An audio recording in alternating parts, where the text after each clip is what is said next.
పకిట్లో ముగ్గులనే ముద్దుగా పెట్టింది. పూల పండగొచ్చింది, పల్లె తల్లి మురిసింది. ఆడా బిడ్డ మోము నవ్వులు విరబూసింది. గునుగు గుమ్మడి తంగెడు పూలు తెంపుకొచ్చని నా తమ్ముళ్ళు. రాసులు పోసినట్టు ఇంటిలో నేడు బంతి చామంతి పూలను చూడు. గోరింట ముద్దాడిన నా సెల్లెల్లా సేతులే గౌరమ్మను చేసెను చూడు.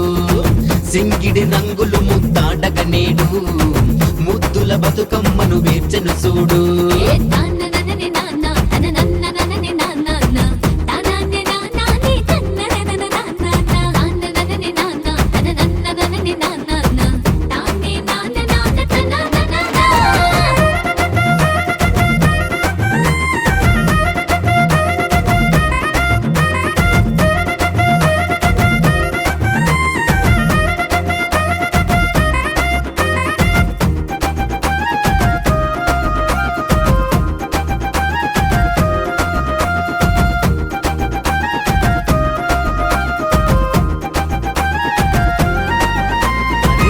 వాడలన్నీ కలిసి ఒక్క కాడగూడి నా తల్లి సెల్లెళ్ళు బతుకమ్మలనెత్తి డోలు బాజాలతో గదిలొస్తూ ఉంటే చూసి నింగి మురిసే ఈ పండుగ పూటే.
చెరువు గట్టు కాడ సెల్లెళ్ళు చేరి ఆడి పాడుతుంటే బతుకమ్మలాట చూడా వచ్చినోళ్ళు సంబురాలు చూడు అవే అందుకుంది బతుకమ్మ పాట. సరదా ఆటలు సత్తుల ముద్దలు అందరూ ఒక్కటై పాడే పాటలు. సరదా ఆటలు సత్తుల ముద్దలు అందరూ ఒక్కటై పాడే పాటలు. బతుకమ్మ మా బాధలు తీర్చమ